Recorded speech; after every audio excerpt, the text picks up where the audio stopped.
My name is Tony Hughes. I'm the agent in charge of our regulation and enforcement unit.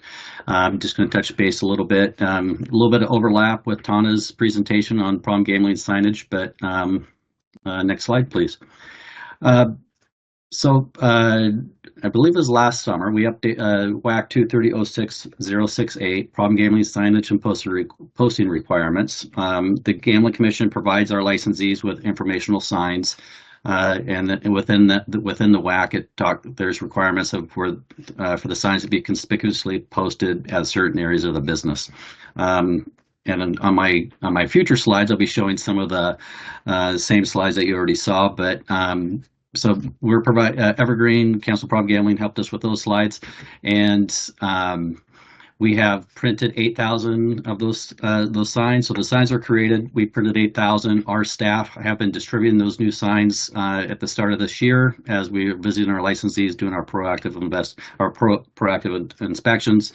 And those signs are also available on our public website to print on demand as well. And then part of our inspection program, that is one of the steps we do with our inspections, just to make sure that those signs are continuously there as we do our inspections on an annual basis. Next slide, please. Pretty much the next two slides are going to be this a carryover from Tana's presentation. From my personal experience, just obviously the graphics are different from previous signs. I see the updates that I've seen are obviously the QR codes, a text and chat feature, which Tana might be able to explain a little bit more, but those are new. So just another avenue for people to get the assistance they need. Obviously, the messaging. There's four different problem gambling signs. Take a break from the game. Know your risks. Next slide, please. And then don't borrow to gamble and stick to your limits. And then transitioning from problem gambling signs to the self-exclusion program. So next slide. The Gambling Commission, just a quick brief overview of our self-exclusion program. We do an annual report to the Commission. That's going to be coming up in July. But just a quick overview for it right now. It's our self-exclusion program started on May 1st, 2022. So it's approaching 3 years. The program applies to all house bank card rooms.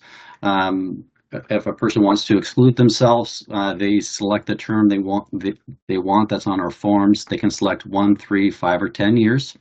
Once they serve the term they selected, then they can remove themselves from that list. Since 2022, there's been over 1,000 people that have participated in that program. And that next slide, and that was my brief presentation. I'll pause there. Thank you. I do have one question. I think we can only really tell about the 1 year, it seems like, but have you noticed any people getting done with the 1 year and then re-signing up? Or I'm aware, I don't know the exact number, but I'm aware of multiple people, or at least I know of an example. I'm not sure. I assume there probably may be more than one that a person has enrolled in a 1 year term, removed themselves, and then also re-enrolled again. Okay, thank you. I was just curious if people were getting off and yep. No, I'm aware of at least one example. There may be more. All right, great.